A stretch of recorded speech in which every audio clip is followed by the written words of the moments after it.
दोस्तों, आज की इस वीडियो में हम आपको कुछ ऐसी रहस्यमयी आर्कियोलॉजिकल और साइंटिफिक डिस्कवरीज के बारे में बताने वाले हैं जिसके बारे में जानने के बाद आप पूरी तरह हैरान हो जाएंगे, क्योंकि ये खोजें ऐसी हैं जो अगर पूरी तरह सच साबित होती हैं तो हमें हमारे पूर्वजों से जुड़ा यानी ह्यूमन एवोल्यूशन से जुड़ा हुआ पूरा इतिहास दोबारा लिखना पड़ेगा।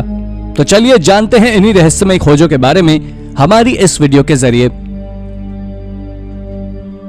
Number 10, ancient city. हाल ही में आर्कियोलॉजिस्ट ने सदर्न अफ्रीका में एक ऐसा प्राचीन वॉल्ड सिटी है जिसके बारे में रिसर्चर्स का कहना है कि इस सिटी को आज से 2 लाख साल पहले बनाया गया था। ये बात वाकई हैरानी भरी है, जिस कारण से आर्कियोलॉजिस्ट इस सिटी को लेकर अब तक चिंतित हैं, क्योंकि इससे पहले तक सभी रिसर्चर्स का मानना था कि दुनिया का सबसे पहला सेटलमेंट 4000 बीसी से 3000 बीसी के बीच में बनाया गया था और इसी समय एग्रीकल्चर की भी शुरुआत की गई थी। लेकिन अगर यह डिस्कवरी पूरी तरह सच है तो ये तो पूरे मानव इतिहास को बदलने की भी ताकत रखती है, क्योंकि इससे ये बात साबित हो जाएगी कि आज से 2 लाख साल पहले भी लोग शहर का निर्माण करना जानते थे। हालांकि अब तक आर्कियोलॉजिस्ट इस बात को पूरी तरह से साबित नहीं कर सके हैं कि यह सेटलमेंट आज से 2 लाख साल पुराना है।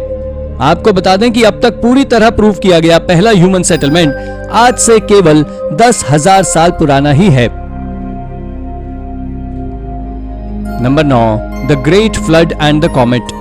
द ग्रेट फ्लड के बारे में तो आप सभी ने सुना ही होगा, क्योंकि इसके बारे में बाइबल जैसी महान किताब में जो बताया गया है।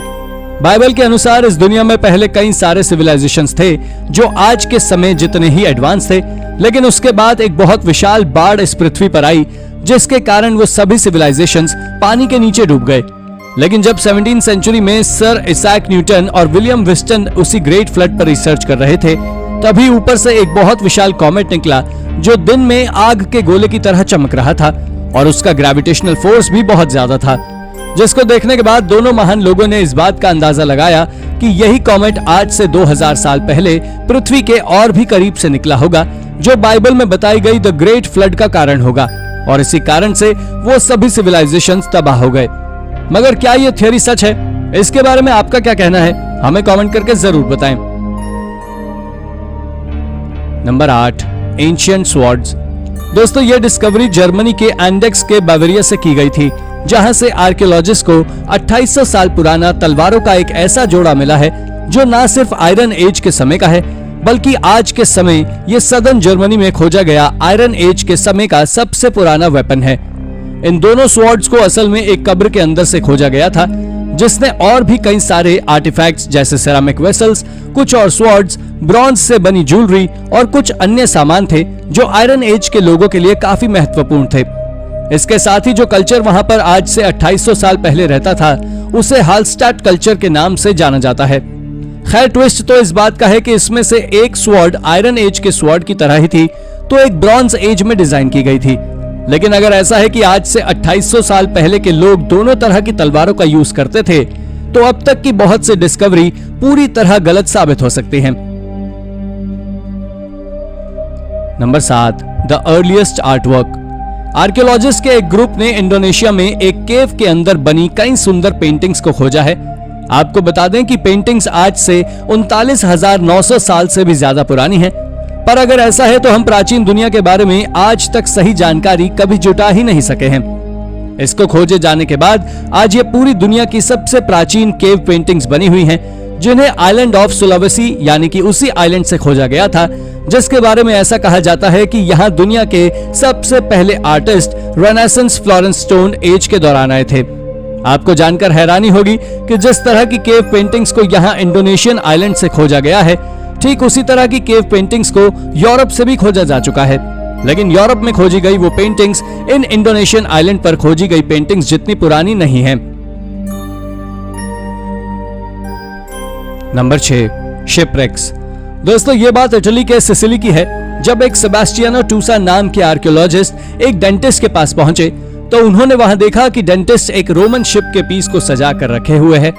जब उन्होंने इस बारे में डेंटिस्ट से पूछा तो डेंटिस्ट ने कहा कि इस पीस को वहां के लोकल फिशरमैन के द्वारा खोजा गया था, पर डेंटिस्ट को इस बात का पता नहीं था कि यह पीस इतना ज्यादा इंपॉर्टेंट है।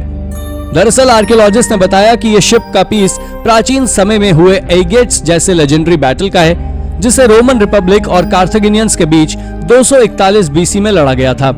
आपकी जानकारी के लिए मैं बता दूं कि इसे तब लड़ा गया था जब रोम एक साधारण साम्राज्य हुआ करता था और इस बैटल के बाद रोम चारों तरफ से पावरफुल बन गया।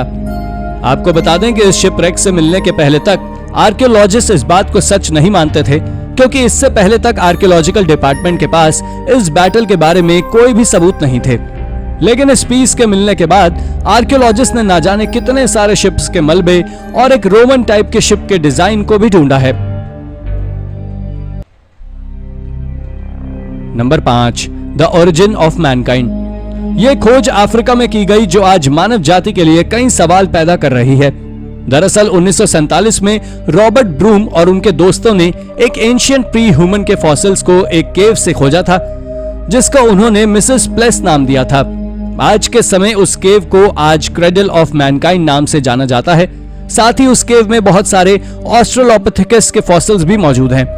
मिसेस प्लेस का वो स्केलेटन 2.1 मिलियन साल पुराना था, जिनके बारे में रिसर्चर्स का कहना है कि ह्यूमन और प्राइमेट्स के बीच जो पुराने समय में लिंक थी, ये स्केलेटन्स उस बात का सबूत देता है।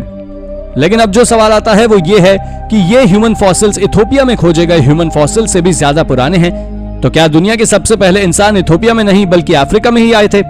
आपका क्या कहना है इस बारे में? हमें कमेंट करके जरूर बताएं। Number 4, the story of Mesopotamia. Archaeologist ने हाल ही में इराक में एक वियर्ड खोज की है जो इतिहास बदलने के लिए काफी है। दरअसल पिछले महीने ही आर्कियोलॉजिस्ट ने इराक में गिरसू के कॉम्प्लेक्स के एक्सकेवेशन को पूरा किया है, जिसके बाद आर्कियोलॉजिस्ट सेबेस्टियन रे ने बताया था कि मेसोपोटामियन पीपल के पास एक बहुत विशाल इरिगेशन सिस्टम था। मेसोपोटामिया का सबसे पहला सिविलाइजेशन यानी सिविलाइजेशन ऑफ समर सबसे समृद्ध सिविलाइजेशन था, क्योंकि इनके पास खुद का भव्य इरिगेशन सिस्टम था। इसी कारण से उसके बारे में आर्कियोलॉजिस्ट का मानना था कि इस साम्राज्य के पास खाने की कोई कमी नहीं थी और इन्होंने ही सबसे पहले राइटिंग सिस्टम को खोजा, बड़े टेम्पल्स बनाए और अपने सिविलाइजेशन को आगे बढ़ाया। पर हैरानी की बात यह है कि यह सिटी आज से करीब 5000 साल पहले बनाई गई थी और तब भी इनके पास इरिगेशन सिस्टम था। Number 3, feeding the masses. दोस्तों, ये खोज इजराइल के एक चर्च में की गई थी, जब आर्कियोलॉजिस्ट ने वहां से एक प्राचीन मोज़ेक को खोजा था। यह मोज़ेक 5th सेंचुरी बीसी में बनाया गया था, जो एक बर्न्ट चर्च के नीचे प्रिजर्व था, जो चर्च 7th सेंचुरी में जल गया था और ये उस समय हिप्पस की एक प्राचीन सिटी में हुआ करता था। उस मोज़ेक में दिखाया गया है जीसस क्राइस्ट 5000 आदमियों का पेट केवल 2 मछलियां और 5 रोटी में ही भर रहे हैं। वैसे शुरुआत में इस डिस्कवरी को झूठ माना गया, लेकिन धीरे धीरे आर्कियोलॉजिस्ट ने कई हिस्टोरिकल रिकॉर्ड्स में उस जगह पर जीसस क्राइस्ट के द्वारा किए गए चमत्कारों के बारे में जाना। लेकिन इसके बावजूद भी जो सबसे ज्यादा हैरानी भरी बात थी वो ये थी कि क्या जीसस क्राइस्ट मांस खाने को पाप नहीं मानते थे? यह सवाल आज भी एक दुविधा है। नंबर 2, ग्रीक टूम्ब इन नेपल्स। क्या आप सभी को पता है कि हाल ही में आर्कियोलॉजिस्ट ने इटली के नेपल्स नाम की सिटी में कई ग्रीक टूम्ब्स को खोजा है। आपको बता दें कि वो सभी टूम्ब्स आज से करीब 2300 साल से भी ज्यादा पुराने हैं। पर इन टूम्ब्स को खोजे जाने के बाद सभी के मन में एक सवाल आ रहा होगा कि यह सिटी तो एक प्योरली रोमन सिटी थी, लेकिन यहाँ ग्रीक टूम्ब्स कैसे आए? शुरुआत में तो ये एक मिस्ट्री थी, पर आज इस बात को साइंटिस्ट काफी हद तक सुलझा चुके हैं। दरअसल साइंटिस्ट का कहना है कि यह सिटी रोमन्स के आने से पहले एक ग्रीक सिटी थी, पर क्या यह बात सच है, इसका किसी को कोई अंदाजा नहीं है। Number 1, walking upright. दोस्तों, पिछले 200 सालों में आर्कियोलॉजिस्ट ने कई सारे एक्सपेरिमेंट्स को कर सवाना हाइपोथेसिस को सामान्य तौर पर एक्सेप्ट कर लिया है। इस हाइपोथेसिस के अनुसार ह्यूमन एवोल्यूशन अफ्रीका के खुले ग्रासलैंड से हुआ था। आपको बता दें कि इस थ्योरी में ऐसा भी बताया गया है कि आज से 8 मिलियन साल पहले के इंसान घने जंगलों में रहते थे, लेकिन 8 मिलियन साल पहले घने जंगल 2 हिस्सों में टूट गए और हमारे पहले पूर्वज पहली बार 2 पैरों पर चलना सीखे थे। दरअसल वो सवाना को छोड़कर खुले एरिया में जब निकले तो वहां बहुत कम मात्रा में पेड़ होते थे, जिसके चलते हमारे पूर्वजों ने हाथों की जगह पैरों से चलना सीखा था।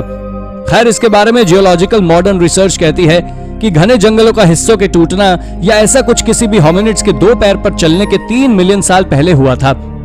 यह सच में एक रहस्यमय थ्योरी है जिसके बारे में अब तक कोई भी श्योर नहीं है, पर इसे हाल ही में साइंटिस्ट ने सामान्य रूप से एक्सेप्ट कर लिया है। तो दोस्तों ये थी हमारी आज की वीडियो।